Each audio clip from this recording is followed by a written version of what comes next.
బీచ్లోకి వెళ్ళండి, ఎంజాయ్ చేస్తూ తరించండి. వీలైనప్పుడు కుదిరితే కప్పు కాఫీ తాగుదామా?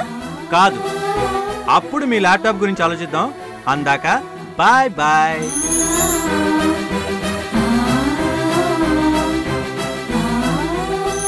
నీకో మాట చెప్పాలనిపించేది. ఏ మాట? I love you.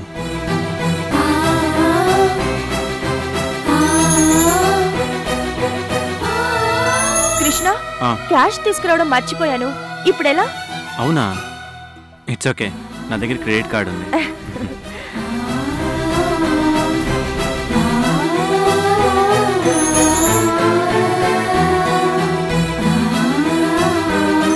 కమ్.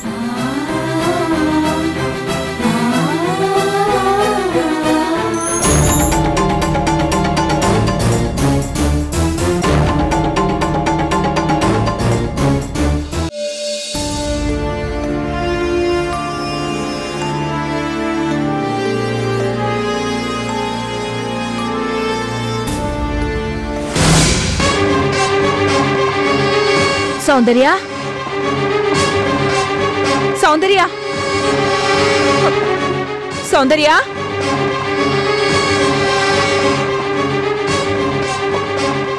ఏంటి సంగీత, ఎందుకు ఏడుస్తున్నావు? మన సౌందర్య కనిపించట్లేదండి. ఏంటి సంగీత, ఏంటి నువ్వు అనేది? అవునండి. సరే రా చూద్దాం.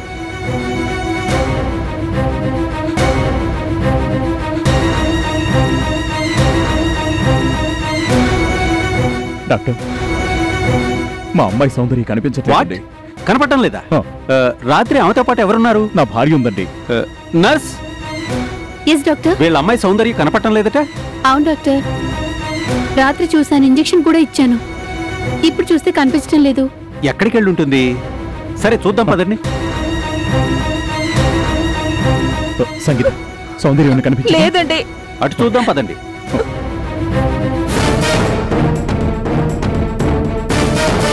హలో, ఎమర్జెన్సీ వార్డులో ఉన్న పేషెంట్ రాత్రి నుంచి కనపడటం లేదు. ఏం చేస్తున్నారు మీరంతా? వెంటనే ట్రేస్ చేయండి.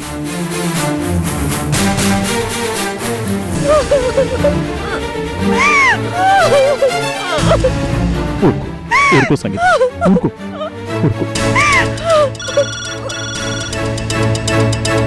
హలో. ఒరే దేవుడు, సౌందర్య మన ఇంటికి వచ్చిందా? లేదయ్య గారు, రాలేదు. సౌందర్య మన ఇంటికి వస్తే నాకు ఫోన్ చేయి. అలాగేనయ్యా. సౌందర్య మన ఇంటికి కూడా రాలేదట సంగీత. వెళ్ళదండి, వెళ్ళదు. మోసం చేసిన మన ఇంటికి అదెందుకు వెళ్తుంది? ఎక్కడికి వెళ్ళినట్టు? నాన్న, కాఫీ.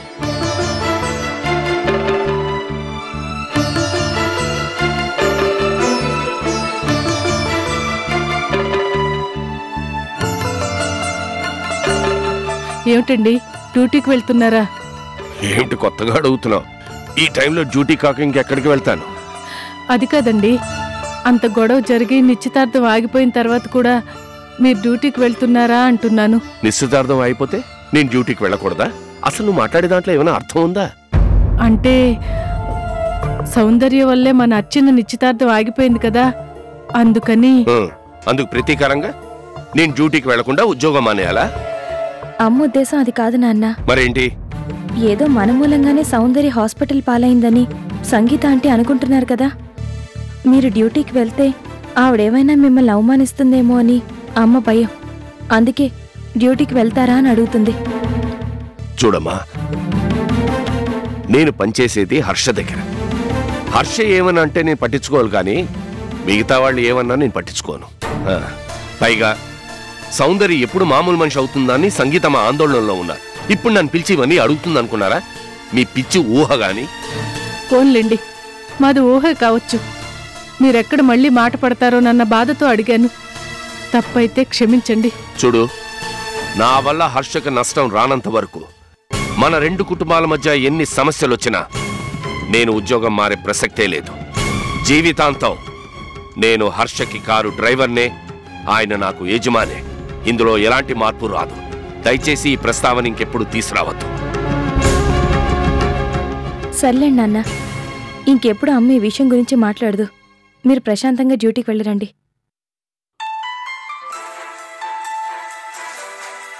హర్ష అంకుల్. చెప్పరా. ఒరే కోటి, సౌందర్య ఏమైనా అక్కడికి వచ్చిందా? సౌందర్య ఇక్కడికి రావడం ఏంటి? ఏ హాస్పిటల్లో లేదా? లేదురా, రాత్రి మెడిసిన్స్ ఇచ్చినప్పుడు కూడా ఉందట. తెల్లవారు చూస్తే లేదు. తెల్లారు చూసేసరికి లేదా? ఎక్కడికి వెళ్ళి ఉంటుంది? హాస్పిటల్ అంతా వెతికారా? హాస్పిటల్ అంతా వెతికావురా. ఇంటికి ఫోన్ చేశాం, తెలిసిన వాళ్ళకు కూడా ఫోన్ చేశాం. ఎక్కడా లేదంట్రా. మరి ఎక్కడికి వెళ్ళి ఉంటుందిరా? నువ్వు వెంటనే బయలుదేరారా? నేను వెంటనే బయలుదేరి వస్తున్నాను రా. రే, నువ్వు అధైర్యపడకు. సౌందర్య తప్పకుండా కనిపిస్తుందిరా. సంగీతమ్మకు కూడా నువ్వు ధైర్యం చెప్పు. ఏమిటండి, హాస్పిటల్లో సౌందర్య కనిపించడం లేదా? అవును రాధా, ఏమైందో ఎక్కడికి వెళ్ళిందో ఎవరికీ తెలియదు అంటున్నారు. నీ వెళ్ళొస్తాను. చూసావా అమ్మా, సౌందర్య ఎన్ని తప్పులు చేసినా సౌందర్య కనబట్లేదనేసరికి నాన్న ఎంత బాధపడిపోతున్నారో. నాన్నకి సౌందర్య అంటే చాలా ప్రేమమ్మా. అవును, సౌందర్య అంటే నాకు అమితమైన ప్రేమ. ఎందుకంటే మా బంధం అలాంటిది. అది మీ ఎవరికి అర్థం కాదు.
సార్, గుంపుగా చేరున్నారు. అక్కడ ఏమైంది? ఎవరో టీనేజ్ అమ్మాయి సార్ సముద్రంలో దూకి ఆత్మహత్య చేసుకుంది. ఏం కష్టం వచ్చిందేమో పాపం.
ఏంటి, సౌందర్య హాస్పిటల్లో కనిపించట్లేదా? నీ స్వార్థానికి దాని దగ్గర నాటకాలాడావు. ఈరోజు మీ అందరి నాటకాలకి నా కూతురు బలైపోయింది. ఒక ఆడపిల్లని సాధించుకోవడానికి ఇంకో ఆడపిల్లని మోసం చేయడం నీకు తప్పనిపించలేదు? ఆంటీ, మీరు అనవసరంగా ఆవేశపడుతున్నారు. అయినా ఇందులో నా తప్పే ఉంది? ఛా, నోర్మై. నీ తప్పు లేదంటావా? అర్చనతో నీ పెళ్లి జరుగుతుందనే కదరా నా కూతురు దగ్గర అలా యాక్ట్ చేశావు. నటించడానికి నువ్వు ఎప్పుడైతే రెడీ అయ్యావో అప్పుడే నువ్వు తప్పు చేసినట్టు లెక్క. నా కూతురికి ఏమన్నా జరగాలి, మిమ్మల్ని ఎవ్వరిని ఊరికి వదిలిపెట్టను, గుర్తుంచుకో. కృష్ణ, తన మాటలేం పట్టించుకోకు. సౌందర్య గురించి తెలిస్తే నాకు వెంటనే ఫోన్ చేయి. అలాగే అంకుల్. ఉంటాను. Thank you. చూసావరా, నాదే తప్పన్నట్టు ఎలా మాట్లాడుతుందో. విషం తాగి హాస్పిటల్ పాలైంది ఆవిడ గారి కూతురు, తిరిగి నన్నే తప్పడుతుంది. సర్లేరా, ఎవరిని తప్పు పట్టినా సౌందర్య ఎక్కడికి వెళ్ళిందంటావు? ముందు అది ఆలోచించు. జరగాల్సిన నిశ్చితార్థాన్ని ఆపేసి నాకింకా భవిష్యత్తే లేకుండా చేసిన సౌందర్య గురించి నేను ఆలోచించాలా? అది ఎక్కడికైనా పోనీ, చావనైనా చావని.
నన్నెందుకు రక్షించావు?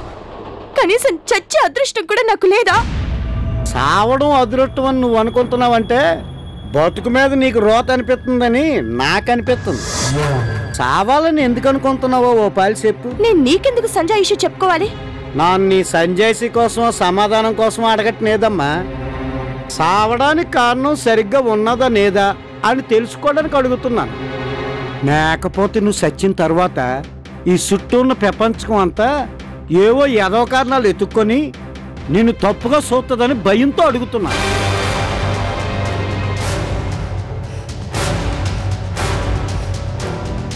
సావడానికి కారణం లేదా ఉందో లేదో నీకే తెలీదా?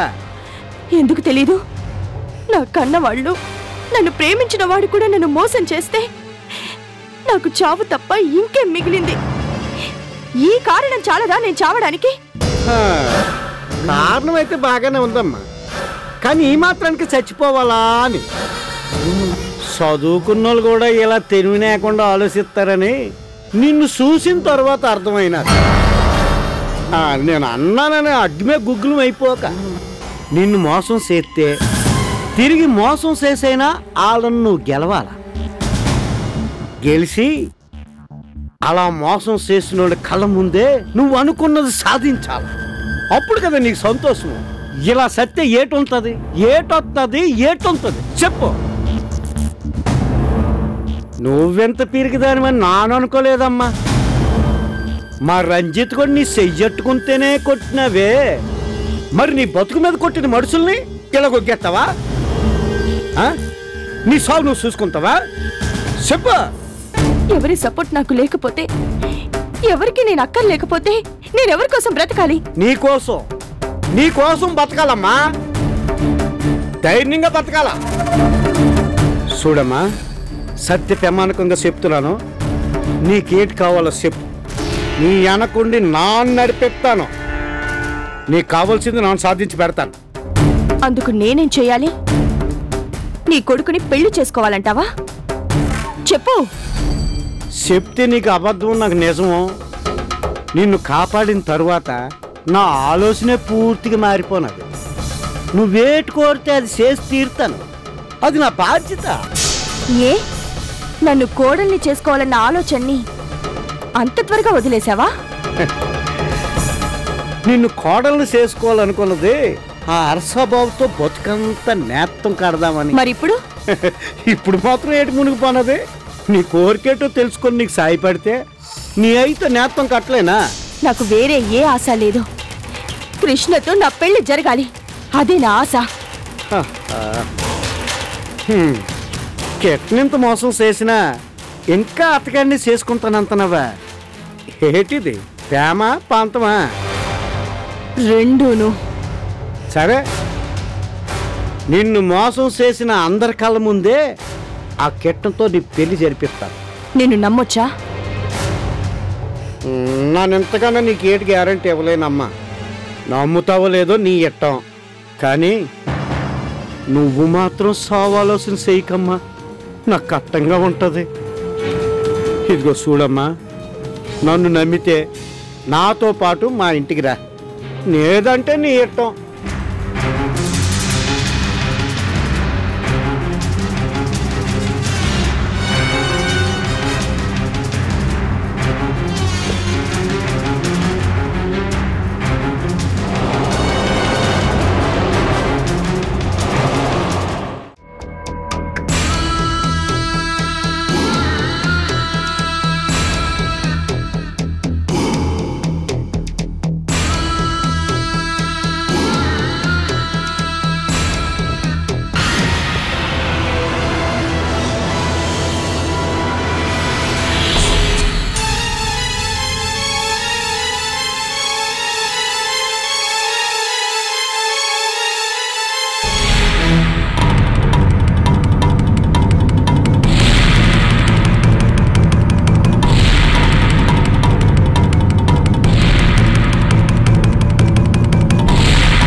అమ్మ సౌందర్య, మీ అయ్యకారు వస్తుంది, చూసినావా?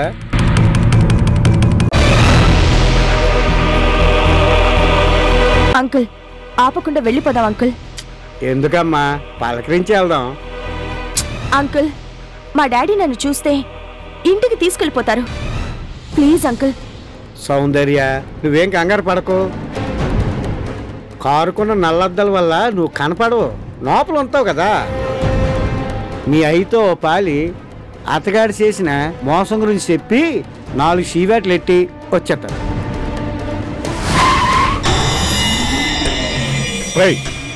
ఒంటి మీద తిరిగి ఉండే కారు నడుపుతున్నావరా?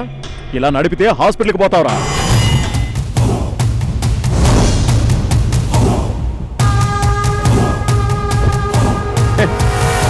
మరీ శాపాలు ఎట్టికండి అర్సాబాబు గారు. మీ కుశలం కనుక్కోవాలన్న ఆలోచనతోటే కారు ఆపమన్నాను. నిజంగా నా క్షేమాన్నే కోరుకునేవాడివైతే కారు ఇంత ప్రమాదకరంగా ఆపమనేవాడివి కాదు. ఈ అప్పలనాయుడు ప్రమాదకరంగా ఓపిస్తాడు కానీ ఈ అప్పలనాయుడు వల్ల ఏ ప్రమాదం ఉండదు. అవునేటి పాపం, సౌందర్యమ్మ హాస్పిటల్ నుంచి పారిపోనదట. నీకెలా తెలుసు? అదొక్కటే నేటి, ఇంకా చాలా తెలుసు. ఆ కిట్న అర్చన, ఆ తాంబూలాలకి నీ కూతురు మలేషియా నుండి సరిగ్గా దిగబడిపోనదని తెలుసు. ఆ ఇసం తాగి ఆడావిడి చేసి ఆ తాంబూలాల తంతుని చెడగొట్టిందని తెలుసు. ఆ తర్వాత ఆసుపత్రి కాడి నుంచి మాయం అయిపోనదని తెలుసు. అంచేత ఏ విషయం దాచుకోకుండా మంచి నేత్తల్లా మాట్లాడుకుందాం. అయితే నా కూతురు ఎక్కడుందిరా? మరి అదే నీతో వచ్చిన తంతు, అన్ని సూటిగా అడిగేస్తావు. నా నేడు చూస్తున్నా, నీ కూతుర్ని ఖచ్చితంగా ఎత్తుకెళ్ళిపోయిన శత్రువునా? మరి ఎందుకు అలాగ అడిగినావు? ఏంటి నా మీద ఇంకా నమ్మకునేదా? నమ్మకానికి నువ్వు చాలా దూరంలో ఉంటావురా. అయితే నన్ను ఒకే నీ దూరంగా నిలబడతాను. ఇగో ఇప్పుడే చెప్తున్నాను, నీ కూతురు అదే నా కోడలు ఎక్కడ కనపడినా నీ కాడికి క్షేమంగా చేర్పించే పూసి నాది. నా కూతురని చెప్పి తీసుకురా, అంతేకాని నీ కోడలని ఆశపడి తీసుకురాకు. ఏ ఎట్టం లేని ఆ కిట్టి గారిని నీ కూతురు ప్రేమించి ఆడి కోసం చచ్చిపోవాలనుకుంది. ఈ కథ ఊరు మొత్తానికి తెలిసిపోనాడు. ఇప్పుడు నీ కూతుర్ని ఎవడు చేసుకుంటాడు చెప్పు? అయినా సరే, అన్నీ తెలిసినా సరే, నా కోడలుగా చేసుకోవడానికి నా రెడీ, తెల్లంగా చేసుకోవడానికి నా కొడుకు రెడీ. ఇదంతా ఏదో గొప్ప కోసం చెప్తున్నానని అనుకోకు. నీ కూతురు ఊరు జనాల నోళ్ళల్లో ఎంత ఊరినా ఈ ఊళ్ళో నీకు కావలసిన మనిషిని నానున్నాను అని చెప్పడానికి ఇదంతా చెప్తున్నా. ఒకసారి ఆలోచించుకో, ఇక నీ ఇట్టం.